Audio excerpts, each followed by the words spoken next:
axial, tan de actualidad, además, tanto desde el punto de vista diagnóstico, sobre todo por la resonancia, como terapéutico, con la aparición de los fármacos biológicos. Hemos dividido la exposición en 4 puntos. El primero, vamos a repasar brevemente los criterios de espondiloartritis. Fue en 1984 cuando aparecieron los criterios de Nueva York modificado para espondilitis anquilosante.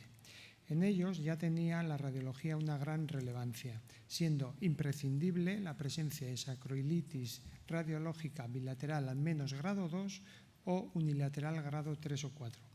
Como sabéis, grado 0 es normal, grado 1 cambios sospechosos, no sé cómo, no tengo ratón aquí, bueno, así, perdón. Cambios sospechosos. En grado 2 serían cambios leves, pequeñas erosiones. Grado 3, una afectación más importante, ensanchamiento, erosiones confluyentes y esclerosis. Y grado 4, anquilosis. Aparecieron posteriormente diferentes criterios, ahora sí englobando todas las entidades que se encuentran dentro del espectro de espondiloartritis. Y fue en 2009 cuando aparecieron los criterios ASAS, que dieron un vuelco al manejo de estos pacientes. Coincidió con la aparición de los fármacos biológicos y nuevas necesidades en el diagnóstico y manejo de los pacientes. Así, el grupo clásico clasificaba las entidades de forma individualizada. Sin embargo, el grupo ASA establece 2 grupos, la axial y periférica. Dentro del axial encontraremos la espondilitis anquilosante clásica y la forma no radiográfica, y el resto en la periférica. Aquellos pacientes que tengan manifestaciones, que es frecuente de ambas, se van a clasificar como axial con manifestaciones periféricas. ¿Qué es esto de la forma no radiográfica? La entesis es el órgano diana, en concreto la del tipo fibrocartilaginosa. Está sometida a grandes fuerzas y sobrecargas. De forma fisiológica se producen pequeñas lesiones que dan lugar a cambios inflamatorios. Todo esto ocurre de forma normal y se repara sin ningún problema en la mayoría de los pacientes. En estos pacientes, por ciertos circunstancias, incluido el HLA-B27, microbiomas, etcétera, se produce una exageración de esa respuesta inflamatoria que a su vez da lugar a secreción de sustancias, aumento de la inflamación, pérdida de hueso en forma de erosiones y osteoproliferación, que en última instancia van a dar lugar a la anquilosis. Estos fármacos de nueva aparición actúan sobre estos agentes que perpetúan la inflamación y desencadenan todos estos acontecimientos, de tal forma que es imprescindible contar con métodos que nos sean capaces de diagnosticar la enfermedad en esta fase inicial para que podamos actuar terapéuticamente. Aquí tiene una gran ventaja la resonancia magnética. Somos capaces de detectar edema en fase muy precoz y el diagnóstico de esta forma se ha comprobado que se retrasa menos de 2 años desde el inicio de los síntomas. En la forma clásica, el retraso medio es de 8 años. Estos son los criterios en concreto. Como puerta de entrada obligatoria tienen dolor lumbar de más de 3 meses y edad de inicio de menos de 45 años y tenemos 2 brazos, uno por imagen en el que es obligatorio que sea positiva bien la resonancia o la radiografía convencional según los criterios que hemos explicado, y luego tenemos pues, el brazo clínico en el cual es obligatorio el HLA-B27 y 2 manifestaciones de espondiloartritis que veis aquí enumeradas. La sensibilidad y especificidad de estos criterios es muy alta, mucho mayor que la de los anteriores, los que disponíamos anteriormente. Muy bien, ¿y qué manifestaciones vamos a encontrar en la resonancia magnética en estos pacientes? La técnica se encuentra muy bien estandarizada. Necesitamos secuencias capaces de detectar los 2 componentes del proceso y un mínimo es realizar estas 2 secuencias. STIR para las alteraciones inflamatorias y el T1 para las estructurales, una secuencia anatómica. Por supuesto, planos ortogonales, el sacroiliacas es la articulación más frecuentemente afectada. y buscar como el edema va a ser el hallazgo fundamental en estos pacientes. Consiste, como ya sabéis, aumento de señal en secuencias STIR, localizada a nivel paraarticular en médula ósea subcondral. Es el único hallazgo que nos va a ayudar para el diagnóstico. Y además tiene la ventaja de que es positivo en fases muy precoces, tanto como 3-4 meses desde el inicio de los síntomas, de tal forma que correlaciona muy bien con los criterios. Si os acordáis, hacían falta 3 meses de dolor lumbar para poder ser diagnosticados. Con edema en médula ósea nos referimos a aumento de señal en secuencias STIR. Está formado por aumento del líquido, por aumento de la celularidad y aumento de la vascularización. Osteitis, aunque se usa de forma sinónima, exactamente corresponde a un aumento de la vascularización y es únicamente detectable por secuencias con contraste. Adelantar que contraste habitualmente no solemos utilizar porque en general no aporta demasiada información, salvo en algunos casos muy concretos, niños o diagnóstico diferencial. Otras lesiones inflamatorias van a ser pues, la capsulitis a nivel anterior o posterior. Se suele ver como esta área de aumento de señal se puede extender un poquito por el periósteo, detectable también en secuencias con gadolinio. La mal llamada sinovitis, aumento de señal en el espacio articular, detectable únicamente con contraste, y la entesitis, afectación inflamatoria de las inserciones de los ligamentos de la porción ligamentaria posterior de la articulación, también STIR y gadolinio. Ninguna de estas alteración de señal es útil para el diagnóstico. Las lesiones estructurales las vamos a ver mejor en la secuencia anatómica, en el T1. La infiltración grasa corresponde a áreas de inflamación previa, donde ocurre esterificación de los ácidos grasos. Es equivalente a los cambios MODIC2. Por supuesto, van a tener la misma distribución de la afectación inflamatoria. Se define como homogénea, subcondral y con borde bien definido, pero ninguna de estas características y ni siquiera las tres concurrentes son patognoménicas. Es una afectación inespecífica y a menudo difícil de distinguir de una distribución que puede ser ciertamente caprichosa de la médula ósea en el sacro. Siempre tenemos que comparar con la zona central del sacro para evaluar estos cambios grasos. Se estima que se produce entre 6 meses y 2 años desde la inflamación. Las lesiones, la esclerosis subcondral, como sabéis, pues son bandas de baja señal y para ser atribuibles a la espondilitis, el consenso es que deben extenderse a menos 5 milímetros desde el borde del espacio articular.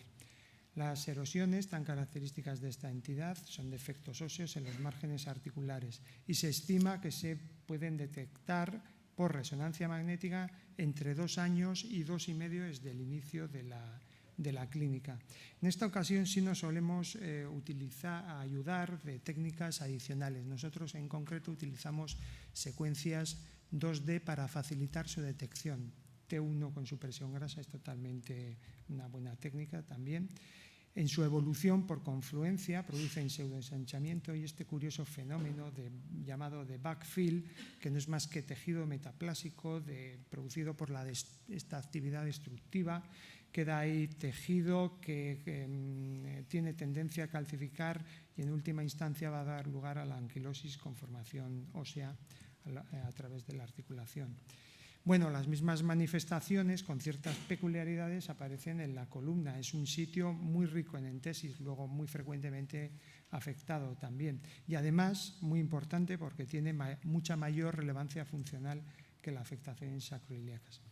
Las lesiones inflamatorias, las descritas tradicionalmente se refieren a las esquinas vertebrales, muy frecuentes por afectación del annulus en la porción más periférica de la entesis situada ahí y nos solemos referir a ellas como signo de Romanus activo por correlación con el signo clásico de radiología simple. Pueden ser anteriores o posteriores. Las centrales, las lesiones de Anderson, las clásicas discitis, corresponden a áreas de inflamación a nivel de la transición disco-vertebral y deberíamos distinguirlas de los nódulos de Small, que por alguna razón también parecen aumentados en esta entidad, quizás por la osteoporosis, la erosión podría facilitar su producción. Y muy característicos, han descrito como prácticamente patognomónicos, son las afectaciones de los elementos posteriores. Muy típico. Son tan o más frecuentes que la afectación en los cuerpos vertebrales que hemos visto, a menudo coinciden en la misma vértebra y, por supuesto, mucho más frecuentes en la columna dorsal, porque ahí tenemos muchas más entesis. Las vamos a ver ahora, que son, podemos tener afectación de las interapofisarias y especialmente de las costovertebrales, muy característico. Asimismo, también de las costotransversas, que se encuentran mucho más laterales. En este sentido, es muy importante recalcar que debemos de tener unos protocolos muy bien ajustados y que incluyan estas articulaciones laterales. Bueno, que las incluyan y luego que las miremos, porque muchas veces pensamos que la secuencia acaba donde acaba la médula. Si no, es imposible detectar toda esta afectación inflamatoria que se estima hasta en más del 40% de la que se da en un paciente en toda la columna. Además, es una afectación muy característica en individuos jóvenes, varones sobre todo, y muchos de estos pacientes no vienen bien orientados, incluso se realizan sin control radiológico y si no tenemos el protocolo bien ajustado nos vamos a perder esa afectación. Lo mismo que en columna, áreas de afectación que pueden ser clínicamente significativas o en este caso en el que venía por cervicalgia y toda esta afectación dio lugar a completar el estudio y acabó pues, con el diagnóstico de espondiloartritis. La afectación del ligamento interespinoso, si existe ausencia de antecedentes traumáticos, es prácticamente diagnóstico de espondiloartritis. Bueno, las lesiones estructurales, poco que decir. Las lesiones grasas, lo que hemos comentado, es la evolución de la lesión inflamatoria. Nos solemos referir a ellas como Romanus inactivo. Por supuesto, también pueden afectar a los elementos posteriores. Me salta una. Bueno. No, me he pasado, no sé qué he hecho. Elementos posteriores, decía, que también podía afectar. Las erosiones predominan en el margen anterior y ahora sí se corresponden con el signo de Romanus descrito en radiología simple característico, que era esta pequeña erosión que daba lugar a cuadratura del cuerpo vertebral. Aprovechamos también para ver otro signo clásico, el del borde brillante, que no es más que esclerosis en esta misma localización. Y por fin la anquilosis, pues que tenemos que demostrar puentes óseos entre los cuerpos vertebrales, mucho más fácil de detectar en radiografía simple, el signo también clásico de la caña de bambú. Bueno, estos son los hallazgos que la verdad es que son bastante sencillos de valorar y de identificar, pero las dificultades para nosotros viene cuando tenemos que interpretarlos. ¿Qué significa todos estos hallazgos? ¿Por qué me los han pedido? ¿Y cómo los interpreto? En este sentido, en mi opinión, es fundamental recurrir a este documento de la EULAR, que es una serie de recomendaciones para el uso de la imagen. Se editó en 2015 y hace referencia tanto a axial como periférica. 6 de las recomendaciones son en concreto para axial. Son las siguientes. El primero, el diagnóstico, que ya hemos comentado un poquito antes. La reunión que dio lugar a ASAS tuvo lugar en 2009. Este es el grupo que editó el protocolo y pormenoriza de forma muy meticulosa cómo tienen que ser esa alteración de señal en la resonancia para ser considerada como diagnóstica. En primer lugar, dice que tienen que ser lesiones activas, es decir, solamente el edema, como ya hemos ido diciendo. Y además este edema tiene que tener una serie de características. Tiene que ser, otra vez, perdón, no sé qué he hecho. Aquí, no.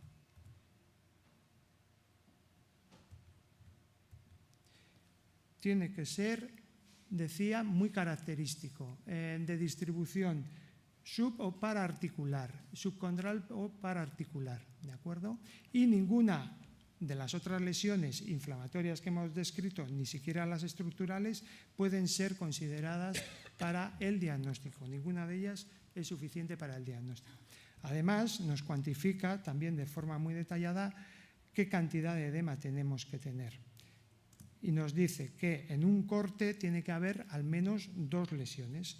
Y con esto ya sería suficiente para diagnóstico. En este corte solamente tenemos una lesión. Pues en este caso, bien en el corte anterior o en el posterior, 2 consecutivos, debería aparecer la lesión. Vamos al corte posterior y efectivamente aparece la misma lesión. Son los 2 criterios diagnósticos considerados por ASA. Hay que añadir que es un criterio muy controvertido. Se han vertido ríos de tinta criticando, proponiendo nuevos criterios, alertando. ¿Por qué aquí no metes las lesiones erosivas cuando los criterios de Nueva York, que siguen vigentes, se basan precisamente en lesiones erosivas vistos por radiografía simple?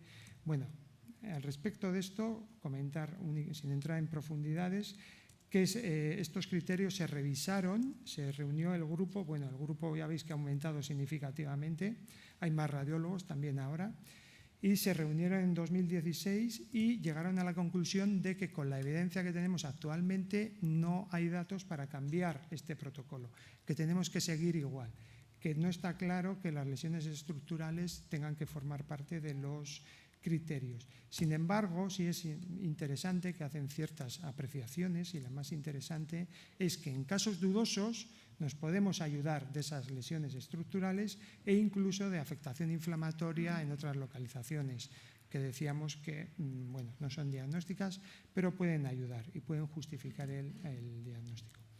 La columna no está incluida en los criterios de clasificación, pero sí existe definición de columna positiva y es al menos 3 lesiones hiperintensas, 3 Romanus activo o al menos 5 lesiones grasas, 5 Romanus inactivos. Cualquiera de las 2 es muy sugestiva de espondiloartritis. Pasamos a la siguiente indicación, que sería monitorización del tratamiento. En este caso sí hay consenso en que únicamente debemos monitorizar el tratamiento mediante la afectación inflamatoria. Apenas 12 meses de instalar el tratamiento es adecuado realizar el control, ya que suele haber respuesta de forma muy precoz. Unos pacientes han propuesto utilizar algunas otras secuencias, en este caso lo más habitual hablan de difusión, que parece que puede ser sensible a áreas de inflamación subclínica, que también pueden ayudar a ajustar el tratamiento después de la fase inicial. Los cambios estructurales también hay consenso en que se monitorizan mediante radiografía convencional. Generalmente atendemos a la evolución de las erosiones en sacroiliacas y formación de sindesmofitos en columna. Ocasionalmente se puede utilizar la resonancia para algunos datos. Hay ciertos índices utilizados en los ensayos clínicos. La predicción de pronóstico y de respuesta se pueden estudiar de forma conjunta porque los mismos parámetros aplican para las 2 y de forma individual la afectación inflamatoria es el parámetro que tiene una relación más directa tanto con la posibilidad de desarrollar espondilitis anquilosante como en la respuesta al tratamiento. Es decir, aquellos pacientes que tengan una afectación inflamatoria muy importante en el estudio inicial tienen mayor probabilidad de evolucionar mal, de evolucionar a espondilitis anquilosante, pero la buena noticia es que tienen mayor probabilidad de responder bien al tratamiento. De forma combinada, la afectación inflamatoria y la positividad de HLA-B27 es un predictor excelente, con una especificidad de hasta el 92%. Y existen otros factores, PCR, edad, etcétera, que también tienen una cierta correlación, pero mucho menos directa. En este sentido, sería interesante contar con métodos de cuantificación de la inflamación. Los más conocidos, hay varios intentos, son SPARC, de grupo americano, Berlín, pero son utilizados fundamentalmente para ensayos clínicos muy subjetivos, consumen mucho tiempo y no son útiles en la práctica clínica. A nivel nacional hay un proyecto muy interesante por el grupo Gresser, que es el ASAS español, llamado SKIES. Del diseño forma parte de nuestro compañero Ángel Bueno y es muy interesante, es automatizado, es muy rápido, se han hecho estudios preliminares, se ha demostrado que es extraordinariamente objetivo, podemos dar datos cuantitativos y tiene una excelente correlación interobservador. Se han realizado una serie de talleres, yo creo que muchos habéis podido participar y bueno, veremos en qué queda esto y si algún día tiene aplicación en la práctica clínica. Se ha demostrado también que las lesiones inflamatorias son predictoras del desarrollo de sindesmofitos, pero de forma mucho más importante las lesiones grasas. Las lesiones grasas, tanto a nivel de columna como en sacroiliacas, son grandes predictoras del desarrollo de sindesmofitos. Y es por esto que en nuestros informes tenemos que detallar si existe progresión de lesiones grasas y describirlas. No son lesiones inertes residuales que quedan ahí y tienen mucha importancia en cuanto a la posible evolución del paciente. Bien, la última indicación era sospecha de fractura, que como sabéis en estos pacientes por la anquilosis, osteoporosis, tienen unos huesos muy frágiles, muy poco flexibles. Se utiliza habitualmente el escáner, además suelen ser pacientes que vienen a urgencia y la resonancia se reserva para complicaciones medulares. En este caso, un paciente con una fractura inestable a nivel cervical, ya vemos que suelen ser pacientes que tienen otras lesiones antiguas, en este caso con pseudoartrosis. Realmente la pseudoartrosis hay veces en las que no es necesariamente consecuencia de trauma, a veces son microtraumatismos o fenómenos y están implicados fenómenos inflamatorios. Y es exactamente la lesión que describió Anderson en concreto en los años 30. El diagnóstico diferencial a veces es complicado con discitis. Y por fin, el último apartado, vamos a hablar muy brevemente del diagnóstico diferencial. Es muy amplio, se incluyen múltiples entidades, vamos a hablar de muy poquitas. Probablemente el mayor problema cuando nos enfrentamos a estos pacientes es distinguir, cuando vemos estas pequeñas lesiones en los márgenes de sacroiliacas, de un paciente normal y de un paciente con una... ¿Cómo distinguimos si esa lesión minúscula que vemos es normal y no tiene relevancia o corresponde a un paciente con espondiloartritis? Hay que tener en cuenta que hasta en el 30% de pacientes con lumbalgia mecánica sin espondiloartritis y en una buena proporción, probablemente más del 6% de los controles, se ven estas lesiones. Hay varios factores que se han descrito y que se pueden tener en cuenta. A mí uno de los que más me gusta es el tamaño. ASAS no habla nada de tamaño, sin embargo la SSR editó ya, yo creo que hace 2 o 3 años una guía y recomendaban que lesiones menores de 1 centímetro es muy poco probable que correspondan a espondiloartritis y es un criterio excelente. La localización, las lesiones inflamatorias suelen predominar en el margen ilíaco, intensidad de señal, las lesiones inflamatorias tienen más señal que las lesiones normales. Ya hemos comentado el valor de las erosiones, entesitis concomitantes, que nos pueden decantar hacia un lado u otro. El valor de la resonancia en columna está muy discutido, hay estudios que dicen que sí, otros que no, y por supuesto datos clínicos y laboratorio. En cualquier caso, no pasa nada con estos pacientes, si tenemos dudas, plantearlas, incluso hacer un control. Además, como hemos visto antes, son pacientes con muy poquita afectación inflamatoria en caso de tener, es decir, poca posibilidad de evolución y poca respuesta al tratamiento, luego se puede esperar un poquito. Bueno, estos son diagnósticos diferenciales que siempre se citan, pero no suelen plantear demasiados problemas: fractura de estrés, osteitis condensante con esclerosis, lesiones postraumáticas, predomina la afectación edematosa en el músculo, no en la entesis. Quizás más problemática suele ser la sacroileitis, afortunadamente la historia clínica es bastante llamativa. Siempre hay que buscar extensión anatómica extracompartimental, accesos. Suele ser unilateral, pero en casos nos los ponen difícil, como este, que tenía sacroileitis bilateral y afectación de todos los elementos posteriores, pero incluso de todos los espacios discales, quería decir. Pero incluso en estos casos, si buscamos cuidadosamente, podemos buscar esta afectación inflamatoria debajo del músculo psoas, que es característica de afectación infecciosa. Espondilosis, fácil de diferenciar, creo que se me acaba el tiempo. Sewerman espondilolisis es bastante sencillo. Ocasionalmente la hiperostosis idiopática difusa puede aparecer en jóvenes, pero la distribución horizontal de los osteofitos pues bueno, es bastante característica. En caso de haber anquilosis se produce únicamente en el margen anterior del... Acabo un minuto.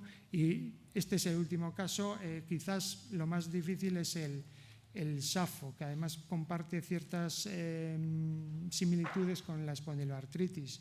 Corresponde a una respuesta inmune exagerada, suelen ser pacientes HLA-B27 positivos y se asocian con las espondiloartropatías. Este es un caso reciente que tuvimos, venía por cervicalgia, presentaba estas erosiones, edema en los cuerpos vertebrales. Seguimos el estudio hacia abajo, se ha descrito los hallazgos característicos de esta entidad y en el escáner pues también afectación muy característica. En nuestro caso no había afectación de sacroiliacas, pero se han descrito sobre todo en forma de esclerosis. Y bueno, como conclusiones, pues que la resonancia magnética es muy sensible, puede detectar lesiones de forma muy precoz, que la descripción que hemos visto, 2 lesiones en un corte o una lesión en 2 cortes, que las lesiones inflamatorias son importantes desde el punto de vista pronóstico y de tratamiento. Ojo con los protocolos y los segmentos vertebrales laterales y ojo también con las lesiones estructurales que tienen mucha importancia y cada vez se les está dando más de cara al pronóstico de estos pacientes. Eso es todo y perdón por retrasarme un poquitín. Gracias.